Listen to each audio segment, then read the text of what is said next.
Olá, bom dia! Sexta-feira, 20 de outubro de 2017. Começa agora mais uma edição do Cresce e Esclarece. Lembrando que é o programa ao vivo. Em São Paulo são pontualmente 10 horas. E o tema que nós vamos discutir hoje é como proceder para a desocupação dos imóveis adjudicados. Vamos falar em imóvel Caixa Econômica Federal. E o nosso convidado é o conhecido de todos vocês, que apresenta o programa todas as quarta-feiras, 10 horas da manhã, Questão de Direito, meu amigo Júlio César Chance. Júlio, bom dia, Júlio. Bom dia, Gilberto. Prazer aqui, novamente estar no seu programa aqui, com uma honra estar aqui.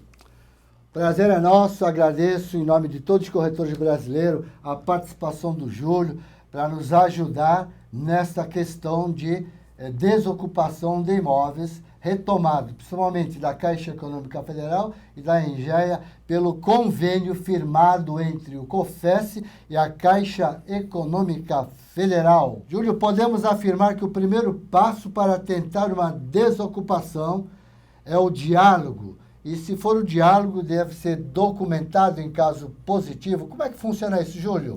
Gilberto, realmente é uma realidade. Hoje em dia, o melhor é sempre conciliar. A justiça ela é muito morosa, nós temos processos aí que podem durar até 12 anos, processo de reintegração de posse, emissão de posse, são todos processos vinculados ao imóvel, e esses processos são demorados, são processos que não duram menos que 2 anos, 3 anos, 5 anos, depende da vara, do cartório, depende do fórum, então é um processo demorado, então sempre melhor tentar conciliar. E a melhor forma de conciliar, meu amigo Gilberto, realmente é mandar uma notificação extrajudicial, talvez também nós temos hoje... dentro do fórum, dentro do Poder Judiciário, nós podemos marcar uma audiência de conciliação, né, tem vários nomes pelo país, então eu posso marcar dentro do fórum uma audiência de conciliação sem processo, sempre a melhor alternativa. É fugir realmente da ação judicial, porque ela é morosa e onerosa também, né? Hoje, você utilizar o judiciário, aqui em São Paulo, você vai pagar 1% do valor da ação. Outros estados chega a 4%. Então, o melhor é conversar realmente. Conversar, notificar, marcar uma audiência de conciliação e talvez, Gilberto, até arcar com alguns custos, alguns gastos que compensa, em vez de gastar com o judiciário e até mesmo com o advogado particular. Você sabe que os imóveis ocupados, esses imóveis que nós estamos falando, Caixa Econômica Federal, também da empresa Engea, uma empresa pública vinculada ao Ministério da Fazenda. Muitos imóveis estão invadidos, alguns estão na mão de ex-mutuário, encontramos até locatários. Olha só. Locatário. Então, o receio do comprador é se vai demorar a desocupação, né? Então, normalmente, esse tipo de desocupação, segundo, não é nem emissão de posse. Me parece que pode ser feito através de petição, através de petição, né? Segundo, nós tivemos aqui uma entrevista com um colega seu, nem me recordo o nome dele. É o Carlos, né? O Carlos, isso. É. Então, ele é que vem nos orientando.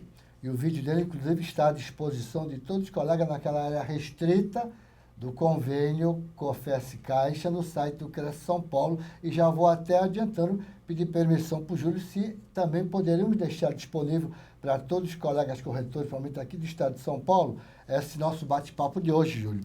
Podemos deixar? Com certeza. É uma honra sempre poder ajudar o amigo e os corretores que estão nos assistindo. E há alguma diferença nessa questão de desocupação, por exemplo, se for um invasor, ou se for um locatário, se for um ex-mutuário, isso cria dificuldade para essa desocupação ou não? Roberto, olha que interessante, ó. Nós temos as ações possessórias, né? Dentro das ações possessórias, nós temos a reintegração de posse, a manutenção de posse e o interdito proibitório. A reintegração de posse, eu posso usufruir para recuperar a posse que eu perdi, a posse total. Então, se eu tenho um sítio, uma chácara, uma fazenda, um apartamento, uma casa, e invadiram essa casa, mas eu já tinha a posse no passado, é reintegração de posse que eu vou fazer, porque eu perdi a posse total, então eu vou recuperar a posse. Quando eu perdi parte, não tudo, é a manutenção de posse, a ação de manutenção de posse. Quando eu não perdi nem parte, nem tudo, mas eu posso perder a qualquer momento, e aí eu trago um exemplo, Gilberto, quer ver? Um exemplo bem bacana e didático. Você tem um sítio, uma chácara, uma fazenda, e tem um pessoal de vermelho gritando lá, vamos invadir sua posse, vamos invadir sua posse. Nesse momento, se você entender proprietário, entender que vai ter a posse invadida, você pode fazer uma ação preventiva, que é o interdito proibitório. É uma decisão preventiva para que não ocorra o fato. Nesse caso de imóveis adjudicados da Caixa e também de imóveis comprados no leilão, o sujeito, o proprietário que comprou no leilão ou comprou no imóvel adjudicado da Caixa, ele não tinha posse, nunca teve. Então o ideal, a ação correta é a ação de emissão da posse. Essa ação de emissão da posse, para a gente guardar e nunca errar a ação, é sempre a primeira vez que eu quero ter a posse. Quando eu nunca tive a posse e eu quero ter a posse pela primeira vez, é a ação de emissão da posse. Então essa é a ação adequada. Nós temos uma outra ação ainda, que é uma ação conhecida como reivindicatória. Essa ação reivindicatória, eu posso usufruir dessa ação quando eu sou o proprietário. Aí já nem se fala de posse, não interessa a posse. Então, nesses casos, realmente é a ação de emissão da posse que devem ser utilizadas para tirar o terceiro estranho. Essa ação cabe liminar também, Gilberto. Cabe liminar as tutelas provisórias, só que nós temos um problema sério hoje no Brasil. A jurisprudência defende quem tem a posse velha. O que é a posse velha? Mais de 1 ano e dia. Então, se você compra um imóvel no leilão ou adjudicado pela Caixa, que tem um terceiro estranho morando lá dentro, só que essa posse desse terceiro estranho seja uma posse antiga, mais de 1 ano e dia, você vai ter dificuldade de tirar essa pessoa, porque ele tem a posse velha. Então você não ganha liminar. Só vai tirar num processo definitivo, ou seja, numa sentença definitiva, e cabe recurso ainda, né? Que normalmente os bancos fazem o financiamento, o mutuário deixa de pagar e ele acaba perdendo por inadimplência o imóvel. O banco acaba retomando e normalmente a Caixa Econômica Federal, a Engea, elas regularizam, faz a adjudicação, regularizam o nome delas, não é verdade? E elas, se forem entrar com ação para vender o imóvel desocupado, aí nós sabemos que ela vai demorar bastante, não é? Mas se eu, como um cidadão, estou comprando para mim poder morar com a minha família, acredito que deva ficar até mais simples e mais fácil eu ter esse bem. Eu comprei esse bem, eu não tenho esse bem para mim poder usufruir. Acredito que na justiça, se não conseguir, obviamente, não é, se acertar com a pessoa que está morando, seja ela quem for, invasor, ex-mutuário, na verdade, eu acredito que deva ficar até mais simples, porque eu também preciso colocar minha família lá. Eu comprei esse bem, sou o novo proprietário, eu preciso morar nesse bem, não é verdade? Eu acredito que nesse caso a justiça também vai pender mais para o meu lado, né? Verdade, Beto. O problema realmente está relacionado a liminar. Mas realmente você comprou o imóvel para moradia, para usar, para utilizar, e se tem um terceiro estranho tem que sair, né? O grande problema é que a pessoa que arca realmente com o advogado, utiliza o judiciário para fazer a emissão de posse, ele vai ter que esperar um tempo, né? Hoje, em média, aí, cerca de 24 meses, uma ação de emissão da posse. Então, quem está comprando um imóvel adjudicado na Caixa, se existe algum terceiro morando lá dentro, ele tem que ter essa ciência, que ele não vai conseguir morar do dia para a noite, ele vai ter que ingressar com essa ação judicial. No caso, por exemplo, quando o ocupante for um invasor, seja quem seja lá o ocupante, né? E tiver, por exemplo, for um casal, tiver filho menor, coisa parecida, isso dificulta uma pessoa idosa? Gilberto, isso é um boato, mas é um boato que gera uma psicologia assim, favorável, né, ao invasor. Então, normalmente, quando tem família, criança no meio, idoso, na petição, né, de defesa, que é as respostas do réu, esse invasor ele vai se defender nesse sentido. E isso ajuda sim, porque a justiça brasileira, quando tem um idoso, tem uma criança, um adolescente nesse imóvel, ele vai analisar com muito mais carinho, com muito mais cuidado, principalmente essas decisões liminares. Então, realmente é utilizado como instrumento psicológico, mas que funciona na prática sim. Porque normalmente quando é ex-mutuário, Júlio, o ex-mutuário ele entra com uma ação. Por quê? Porque ele quer ganhar tempo, ele quer continuar no imóvel. Né? Na verdade, não tem nada a ver com a questão da ocupação. É a questão que ele deixou de pagar, ele pode estar reclamando que o banco cobrou a mais ou cobrou a menos, entendeu? Então, ele está com essa ação, né? Mesmo assim, obviamente, o banco ele põe esses imóveis à venda, né? Por exemplo, eu vi aqui num processo, pesquisei na internet, eu vi aqui, ó, é um caso desse, de um ex-mutuário. Processo civil, emissão da posse, processo extinto sem resolução do mérito por perda superveniente do objeto. E essa pessoa perdeu, o ex-mutuário perdeu. Isso exatamente porque ele perdeu, que vem, que a gente não entende, a gente é leigo, não sou advogado, né? E aquelas palavras jurídicas a gente não entende, então tem que perguntar para quem entende, não é verdade? E eu não entendi bem essa colocação nessa ação, eu sei que a pessoa perdeu, o ex-mutuário perdeu e tinha que desocupar o imóvel, ok? Então, o que significa isso? Processo civil, emissão da posse, processo extinto sem resolução do mérito por perda superveniente do objeto. Seria exatamente isso? Gilberto, olha que interessante. Quando a gente fala de processo civil, é uma matéria muito interessante porque é como utilizar o judiciário. Então tem as regras de como utilizar o Poder Judiciário.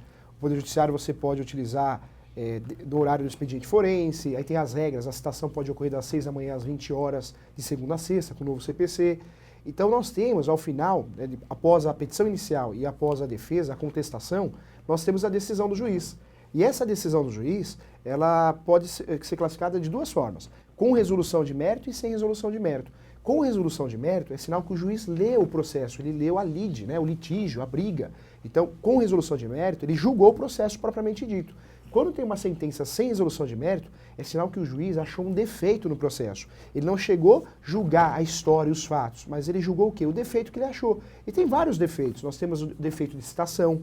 Então o oficial de justiça vai e faz uma citação no sábado. Pronto, essa citação já é nula. Já seria um motivo para uma preliminar para julgar o quê? Sem resolução do mérito. Então esse julgamento foi sem resolução do mérito, por quê? Porque na verdade o sujeito, né, quem prestou, quem contratou, comprou o imóvel, financiou, ele deve ter ingressado com algum recurso. Como ele perdeu a propriedade, esse recurso não tem mais validade. Aí que vem esse nome também, a perda do objeto. Por quê? Perdeu o sentido. Eu ingressei com uma ação, mas por que eu ingressei com uma ação se eu já perdi o imóvel? Né? Então perdeu o objeto. Então a perda do objeto quer dizer o quê? Perdeu o sentido. Ó, vou julgar negativo aqui, improcedente, porque perdeu o sentido. Por que você entrou com a ação agora? Então funciona, isso quer dizer isso, né? Perdeu o sentido do processo. Clarice, aqui de São Paulo, ela faz uma colocação. Quanto tempo, em média, demora a desocupação através da liminar? Normalmente, na prática, o que tem acontecido, viu, Júlio, é que os corretores vão e fazem uma conversa com o ocupante. E normalmente acontece isso: olha, eu não tenho dinheiro para fazer a mudança, você me paga a mudança, eu mudo, te entrego o imóvel. Normalmente, a grande maioria é através de composição feita com o ocupante, né? E tenho conversado também com alguns advogados que fazem esse tipo de trabalho. Em último caso, ingressar na justiça. Normalmente tem uns que falam que, em média, ele demora 90 dias. Né? Em média, 90 dias. É o que a Clarice exatamente está perguntando aqui. Mas pode acontecer casos que pode demorar mais também. Pode, é verdade? É verdade. Depende, cada caso é cada caso, né? Na verdade, na justiça brasileira, cada caso é um caso. Depende muito também da região. Nós temos, o Brasil é muito grande, né? Até o conceito de fazenda, sítio, chácara, lote, cada região chama de um jeito, né? Eu dou aula em Goiânia, o pessoal chama de rancho, né? É um termo que a gente não utiliza aqui, né? Então, o Brasil é muito grande, existe um problema cultural, porque é muito grande, é enorme, né? Então, na justiça é assim também, nós temos decisões diferentes, né? Então, essa ação vai demorar, dependendo o cartório que cair, o fórum que cair, o estado que cair, mas isso também vai depender muito dessa situação da posse velha e posse nova. O juiz, ele leva em conta isso. Leva em conta se a posse é mais de 1 ano e dia, leva em conta se tem criança no meio, se tem idoso no meio. Se tem criança, tem idoso no meio, a posse já é velha, do invasor, do ocupante, pode ter certeza que essa liminar provavelmente vai ser improcedente, cabe recurso, mas não vai ganhar essa liminar. E aí vai ter o processo como objeto duradouro, né? Vai ser demorado, não vai ser um processo rápido, não. Então, quem compra um imóvel adjudicado pela Caixa no leilão, e principalmente o corretor que trabalha com isso, né, é um ótimo negócio para o corretor, é um ótimo negócio para o comprador, porque o preço realmente é abaixo do mercado. Então, quem está comprando está tendo uma boa vantagem financeira, mas é importante o corretor alertar, o corretor de imóveis que trabalha com isso, e é importante quem está comprando ter essa ciência que vai provavelmente ter que ingressar com uma ação e fazer de tudo para evitar essa ação. Como? Conciliando, manda uma notificação, paga as despesas. Gilberto, compensa pagar 2 meses de aluguel, 3 meses de aluguel, caminhão da mudança, e evitar um litígio que pode durar 2 anos, né? Porque normalmente, viu, Júlio, quem está morando no imóvel, ele acaba não pagando absolutamente nada. Ele não paga IPTU, não paga condomínio, se for uma casa, ele não paga absolutamente nada. Ele simplesmente fica morando lá, não é verdade? E leva essas vantagens que ele acaba morando de graça e não desembolsa absolutamente nada de numerário, nem para pagar o condomínio, IPTU, absolutamente nada.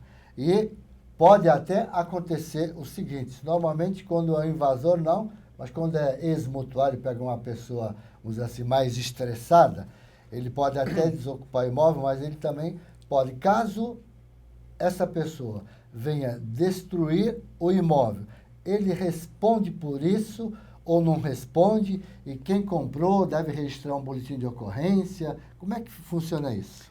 Gilberto, é um cuidado que o comprador deve ter, sim, né? E também, hoje no direito nós temos um fundamento que é chamado de perdas e danos.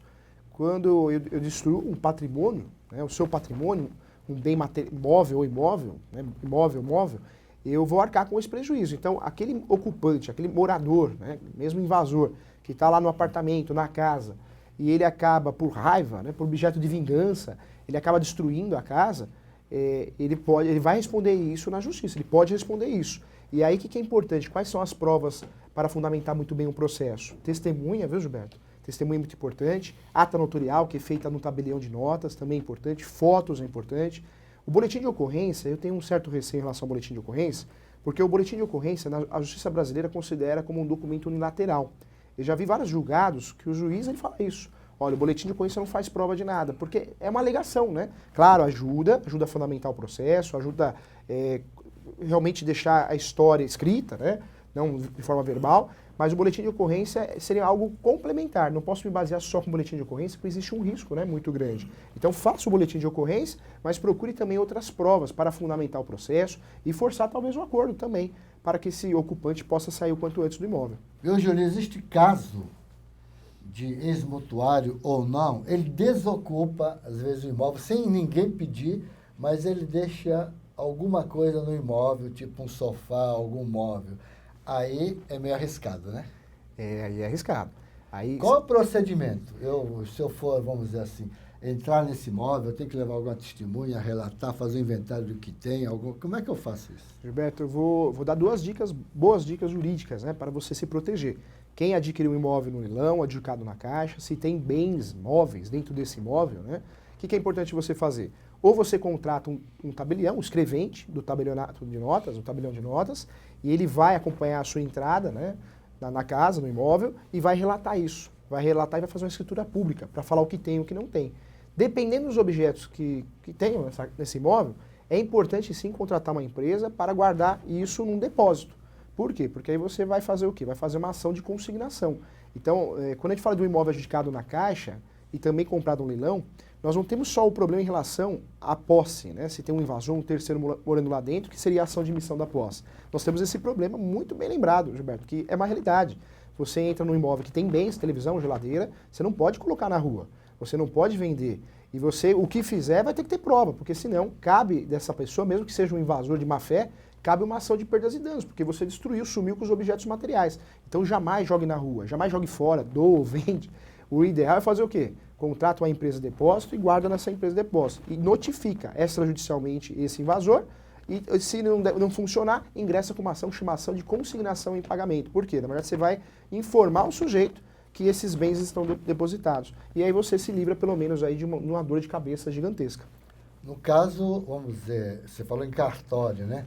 Fazer um documento público, seria como se fosse um inventário, né? Do que tem lá dentro, é mais ou menos isso? É isso mesmo, Roberto. É isso mesmo. Seria como se fosse um inventário. Vai lá o escrevente, vai pagar a diligência dele, ele vai relatar no que tem naquele imóvel. Então tem 2 geladeiras, uma televisão, micro-ondas, uma máquina fotográfica, ele vai relatar, um armário, vai relatar, pelo menos é um instrumento público, e te dá uma certa garantia, porque senão, o que pode acontecer? Esse terceiro de má fé, ele pode alegar que tinha uma TV de plasma, que tinha uma geladeira do último tipo. E eu falo isso porque eu já tive a oportunidade de trabalhar num caso que, mais ou menos parecida a situação, não foi de adjudicação da Caixa, mas foi de leilão, o sujeito alegou, o invasor, que ele tinha um carro na garagem. Ninguém viu carro nenhum, né? E ele tinha o documento do carro. E a justiça brasileira condenou, né, o comprador a pagar o carro, porque diz o juiz que ele tem a prova. E quem entrou na casa não tinha, então foi obrigado a pagar um carro, na época um Escort, mais de R$7 mil. Né? Então, olha o risco, né? Então a gente precisa tomar muito cuidado hoje. Infelizmente, o ser humano hoje conhece os seus direitos, não conhece as suas obrigações, mas conhece os seus direitos. E de má fé tá usando isso de má fé, né? Então é importante nós deixarmos bem claro aqui para os colegas corretores de imóveis, que são credenciados junto à Caixa Econômica Federal, para poder fazer esse trabalho de venda, na venda direta, né? Mas também nada impede a gente vender nas licitações públicas, ok? Se você vai visitar um imóvel que esteja desocupado, você abre o olho ou tem mobília, volta para trás e Vamos pensar duas vezes para o que nós vamos fazer, não é verdade? Verdade, Gilberto. É importante o corretor, se ele realmente quer trabalhar nesse imóvel, que tem alguém lá dentro, ou que tem realmente bens lá dentro desse imóvel, o que ele pode fazer se ele quer trabalhar esse imóvel por algum motivo, né? O ideal é que ele se proteja. E a proteção é fazer uma declaração onde o comprador assina, e nessa declaração tem que ter os seguintes termos, né? Que o comprador tem ciência que o corretor de imóveis informou que tem um terceiro estranho morando lá dentro. Ou ainda que existem bens e é de inteira responsabilidade do comprador, porque aí o corretor se isenta dessa responsabilidade. Porque o corretor, assim como o advogado, infelizmente, a exposição, hoje, muita gente contrata o corretor pela responsabilidade que ele assume no negócio, né? Então, além do conhecimento técnico, pela responsabilidade. Então, o brasileiro, infelizmente, ele quer achar um culpado. E o corretor tem que fugir para não ser o culpado da história, né? Fugir dessa responsabilidade. Eu não sei se haveria esta necessidade de fazer uma colocação que ele não conhece, mas normalmente nos editais já consta se o imóvel está ocupado ou desocupado. E quem está comprando, ele vai saber que ele está ocupado. Consta lá no edital, e o edital é público, né?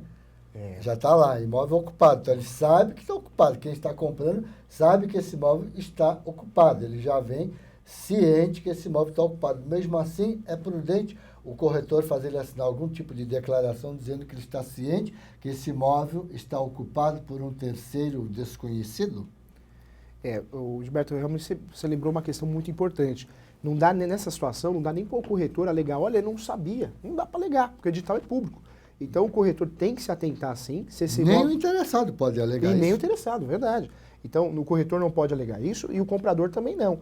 Então o ideal, o corretor faça uma declaração para se proteger e o comprador também não pode amanhã, depois, querer desistir do negócio, reclamar, uma ação de rescisão, porque ele assumiu a responsabilidade, ele pagou mais barato, né, pagou um valor abaixo do mercado, porém ele assume a responsabilidade da recuperação da posse.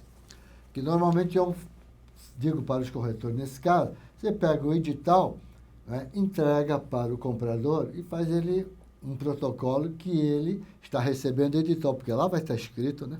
Sensacional, Gilberto. Realmente é uma orientação que faz a diferença. Faz muita diferença porque, na verdade, está ali, ó, está ocupado. Então não dá para alegar o comprador com má fé, olha, você não me avisou, agora eu quero responsabilidade sua. Não dá. Então o corretor tem que se proteger. Hoje em dia, qualquer profissional liberal tem que agir de forma preventiva, né, Gilberto? Exatamente. Agora, quando não se consegue, de maneira alguma, através do diálogo, esta desocupação, eu vou procurar um advogado e o que eu levaria para esse advogado? Que tipo de documento? Como é que seria? O que seria bom para facilitar também o trabalho desse advogado para essa desocupação, Júlio? Gilberto, quando chega o corretor ou o cliente, o comprador no escritório, a primeira coisa que a gente pede para ingressar com uma ação hoje é a cópia do RG, CPF ou carteira de habilitação. Também um comprovante de endereço é necessário para peticionar, né, o início da coisa, que é a petição inicial, e as provas. E as provas, quais são essas provas? No direito nós temos duas provas. De um lado as provas orais e do outro lado as provas documentais. Prova oral, o depoimento pessoal, ou seja, o depoimento pessoal do comprador. Também as testemunhas, pode trabalhar com testemunha também. E do outro lado nós temos as provas orais. Então poderia ser fotos, essa ata notorial que nós conversamos, também seria uma boa prova.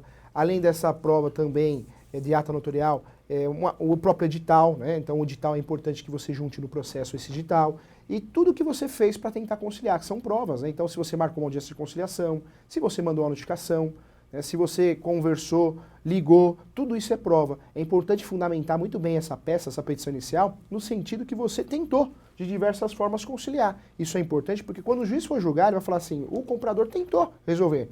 Então ele vai olhar com bons olhos isso ajuda muito. Essas são as provas que nós devemos utilizar nas peças, né? E principalmente no caso, emissão da posse. Em média, eu sei que cada advogado deve ter uma tabela, não tem, mas normalmente cada advogado cobra o seu valor. Mas em média, quanto pode, vamos dizer assim, custar para entrar com, em último caso, né? Com essa ação, quanto o advogado cobra, quais custa, quanto mais ou menos, quanto ficaria isso? Bacana, Gilberto, isso é uma pergunta muito, muito constante, né? Quando a gente vai ingressar com uma ação, a gente tem que lembrar que o Poder Judiciário não é gratuito, então é oneroso, então vai depender de cada estado. Nós temos as normas da corregedoria, essas normas são normas estaduais, então cada estado tem as suas custas, os seus valores. Trago como exemplo São Paulo. São Paulo nós temos hoje, quando você vai ingressar com uma ação, você vai pagar 1% do valor da ação. Ou seja, se a ação, e essas ações não são ações de valores baixos, porque eu estou falando de um imóvel, né? Então, o imóvel adjudicado na Caixa, no leilão, nós vamos ter o valor venal dessa ação. Então, é o valor venal que eu vou utilizar. Então, se o imóvel, o valor venal, né, consultado pelo número de contribuinte, custa 180 mil, você vai pagar de custas, aqui em São Paulo, no estado de São Paulo, 1% do valor da ação. Cada estado tem o seu valor. Nós temos o Goiás, você paga 4%. Então, esse é o primeiro gasto que você vai ter com o judiciário, é a taxa judiciária. Então, vai depender de 1% até 4%, depende de cada estado, sobre o valor da ação. O valor da ação é uma ação de direito real, então é uma ação que o valor dessa ação, o valor da causa, é sempre o valor do imóvel. Além desse gasto, você vai ter o gasto com a diligência de oficial de justiça, ou citação via postal, via correio, e ainda em alguns estados você paga também a procuração do advogado. Então, tudo isso é despesa judicial, com o estado. Agora, os honorários advocatícios, nós temos a tabela da OAB, que não pode ser cobrado o valor mínimo, e também é estadual. Então, nós temos a tabela da OAB, que é uma tabela estadual. Cada estado tem o seu valor. É importante, Gilberto, isso eu falo realmente do corretor também, o corretor, o advogado que não se valoriza e não cobra o valor mínimo da tabela da OAB, ele não está se valorizando. Então, realmente, eu teria receio, e acredito que todo mundo tem que ter receio de um profissional que cobra abaixo do mercado, porque se ele não se valoriza, vai valorizar o cliente, né, Gilberto? E isso acontece com o corretor de imóveis, que pega lá e faz um valor muito abaixo da tabela e não pode, o advogado também. Uma ação dessa hoje vai depender do valor do imóvel. Fato é, se o valor for muito abaixo de mercado, eu teria uma preocupação muito grande, Gilberto, porque pode ser que esse advogado esteja aprendendo na ação desse cliente, né? Está te usando como a cobaia, né? E nesses casos no direito imobiliário, são ações complexas, a gente não pode brincar, porque uma palavra, um fundamento errado, você perde a ação e tem um imóvel pago e não consegue morar lá dentro. Então, muito cuidado com o preço. Hoje, se o profissional cobrar menos que a tabela da OAB, e hoje a tabela da OAB estadual, vamos colocar como regra, cerca de 2, 3, 4 mil reais uma ação dessa, se cobrar menos que isso, fuja desse profissional, porque algo está muito estranho. Se ele não sabe nem cobrar, imagine prestar o serviço, né, Gilberto? A Michele Guedes, ela está via YouTube, ela faz uma colocação aqui, e de fato isso é verdade, que ela aconselha todos os colegas que trabalham com os imóveis adjudicados, retomados, Caixa Econômica Federal em Géia, que às vezes lá no edital está dizendo que está ocupado, e ao visitar, ele está desocupado. Isso é importante. E eu costumo dizer também no treinamento que o nosso primeiro cliente está morando lá. Vamos lá, né, tentar regularizar a situação dele, tentando vender para ele, ok? Isto é importante, ok? E nós temos aqui também a colocação do Sócrates, pergunta se eu acho a vantagem, né, a compra de imóvel nessas condições ocupado. Veja bem, aí é uma questão de cada um. Eu, como nunca fui credenciado pela Caixa, porque eu é que faço treinamento aqui no estado de São Paulo, eu já tive a oportunidade de fazer a aquisição de algum desses imóveis, inclusive ocupados, né? Não para me morar, mas para a questão de investimento. E nada como um bom bate-papo com a pessoa que está morando me resolveu todos os problemas. Nunca precisei procurar um advogado, foi apenas na conversa, no bate-papo com a pessoa e numa boa, sem chegar lá, lógico, né, com educação, você consegue o que a gente quer, sendo educado, não é verdade? Educação em primeiro lugar, né? Em primeiro lugar, sem arrogância, né? Sem arrogância, respeitar a pessoa que mora lá, tá certo? A gente até entende a situação, mas a gente também vai numa boa dizendo que a gente também precisa, né, fazer ele entender o nosso lado como um novo proprietário, não é verdade? Verdade. Que a gente está pagando custas, né? IPTU, condomínio, sem estar usando bem. Então a pessoa não acaba entendendo, às vezes ele pede mais um mês, né? Pede algum numerário, a gente sabe até mais fácil a gente resolver por esse caminho, né? Verdade, Gilberto. E é importante também conversar com esse morador, né, esse ocupante, que além do comprador ter gastos, né, com custas judiciais, advogado, esse ocupante, como réu da ação, se ele perder a ação, e provavelmente ele vai perder a ação, ele vai ter gasto também, a sucumbência. Hoje, quem perde uma ação vai perder de 10% a 20% de sucumbência. Então, esse ocupante, ele vai ficar devendo aí 20% do valor da ação. Então, é importante explicar para ele que conciliar seria a melhor opção. Por quê? Porque, além de resolver a situação amigavelmente, sem um transtorno judicial, sem um litígio, ele também está evitando aí uma futura condenação em dinheiro, né, em pecúnia de até 20% do valor da ação, que é um valor considerável falando de imóvel, né? Já estamos chegando no final do nosso programa, minha gente, mas a Irene Dias, ela está via YouTube, mesmo o comprador vendo o edital, precisa da declaração, como eu estava dizendo, viu, Irene? Importante é você entregar um edital para esse seu cliente, para ele depois não alegar desconhecimento, né, Júlio? Verdade. Faz inclusive envistar, né, Gilberto? Dá um visto, né? Dá um visto para você ter uma proteção, que você explicou como funciona, né? Eu acho que tudo tem que ser muito bem falado hoje, não pode ter, como dizem, não pode ter uma conversa torta, né? Tem que ser uma conversa bem esclarecedora para não gerar qualquer problema futuro. Michele Guedes, ela volta a perguntar, que ela está no YouTube, uma dúvida ela aí. O imóvel sendo ocupado, né, na Caixa, e na realidade ele está desocupado. Após a compra, podemos chamar um chaveiro e fazer uma nova chave? Né? Se estiver desocupado, sem nada dentro, óbvio que você deve fazer isso. Você comprou o imóvel, mesmo não sendo imóvel adjudicado, quando você compra um imóvel, vende um imóvel, por exemplo, de mercado, é sempre bom aconselhar o seu cliente a trocar as chaves, não é verdade? Porque às vezes o imóvel ficou desocupado, ficar com a chave na mão de um, a chave na mão de outro, não é verdade? Sempre é prudente trocar pelo menos um miolo, fazer uma outra chave, né, Júlio? Verdade, Gilberto. Verdade. É sempre importante trocar a chave. E também fica uma dica aqui. Quando o imóvel, o Gilberto esclareceu muito bem, se o imóvel está desocupado, troca o miolo lá da fechadura, troca a chave. E se o imóvel está ocupado, não queira fazer uma chave entrar, né? Porque se tem alguém lá dentro, você precisa dar autorização judicial para entrar. Isso é muito importante você saber, porque tem gente que fala assim, Gilberto, comprei o imóvel, é meu, entra a hora que eu quero, mesmo morando gente lá dentro. Não pode fazer isso, hein? Porque depois você vai responder judicialmente. Você, da situação favorável, você vai ficar numa situação desfavorável. Então não faça isso, tá? E eu queria deixar a palavra aberta para o Júlio fazer as considerações finais para que possamos encerrar a nossa edição do Cresce Esclarece de hoje, sexta-feira, 20 de outubro de 2017, são 10 horas e 35 minutos, horário de verão. Gilberto, gostaria de agradecer você mais uma vez pelo convite, realmente uma pessoa fantástica, um ser humano muito iluminado, que passa muito conhecimento para nós, com muita humildade, muito carinho, muito respeito. Gostaria de agradecer quem está assistindo nosso programa e gostaria de deixar aqui uma informação. Você, corretor que está nos assistindo, se você quiser aí um kit, né, um kit do corretor, eu chamo de kit corretor, mas também tem algumas orientações. Manda um e-mail para mim. Posso passar o e-mail, Gilberto? Vamos lá. O e-mail é julio.professor.direito@gmail.com. Então é julio.professor.direito@gmail.com. Quem quiser esse kit do corretor, manda um e-mail para mim cobrando. Eu respondo para você mandando esse kit. É um kit simples, mas eu tenho certeza que vai te ajudar. E também não esqueça dos modelos aqui do site do Cresce, são sensacionais, né? Feitos com muito carinho. E o canal do YouTube, nós fizemos um canal no YouTube, Gilberto, que é Júlio César Santos. Quem quiser se inscrever nesse canal, tem vários cursos gratuitos, é tudo gratuito, né? Principalmente vinculado a direito imobiliário. É mais uma opção, além do nosso grande programa em questão de direito, do Cresce Esclarece, sensacional aí para você. Minha gente, obrigado, Júlio, por sua participação. Obrigado, em nome do Viana, em nome de todo o diretor do Cresce, em nome de todos os corretores brasileiros, o nosso muito obrigado por sua participação na nossa edição do Cresce Esclarece, né? E quero desejar a todos uma boa sexta-feira, um bom final de semana. Para quem for trabalhar, bons negócios. Eu espero você na próxima sexta. Tchau. Abraço, beijo no coração. Tchau, minha gente.